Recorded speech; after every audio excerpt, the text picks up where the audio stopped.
ठीक है ना। हाँ लड़का के लड़का से। हाँ भैया आप बैठ जाइए, बाबू बैठ जाओ, छोटू। हाँ भैया भैया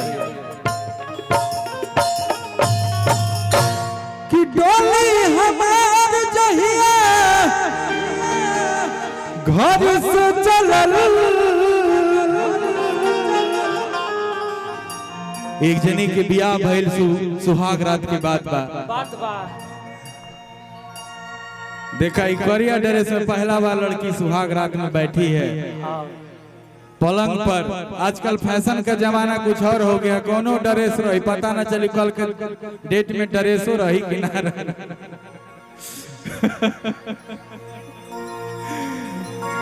कोई बात नहीं है, अच्छी लगनी चाहिए ड्रेस तो कोई भी जिस पे जो सूट कर जाए।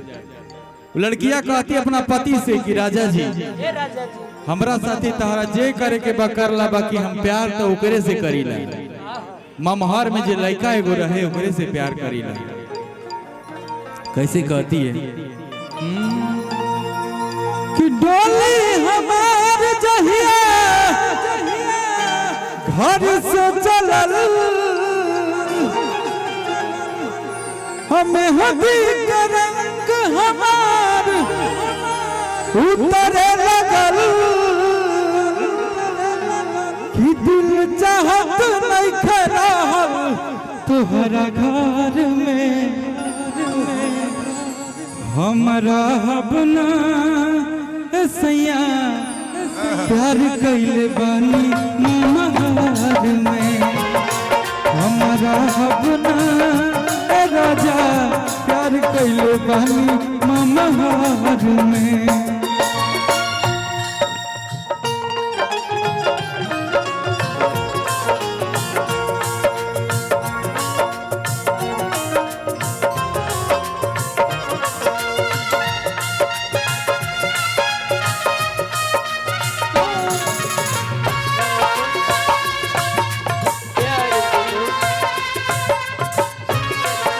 क्या बात है, यो मेरे माटी के सेब।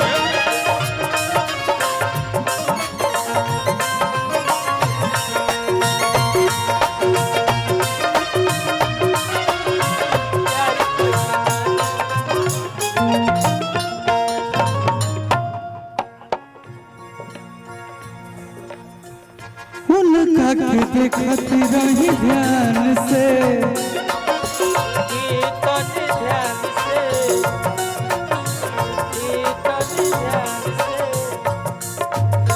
अच्छा कौन सा कॉलेज में पढ़ला भाई लोग हमारे बगले में? कौन बीपीएस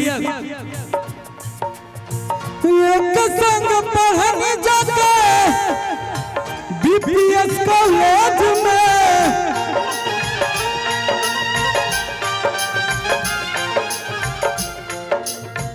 प्यार हम तो कइले बानी बड़ा एज में, हम तो कइले बानी बड़ा एज में,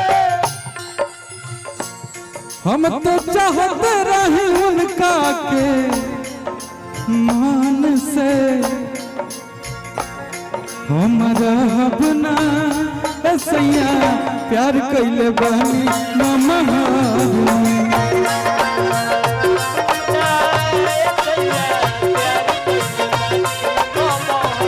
हमरा अपना सैया प्यार कैले बानी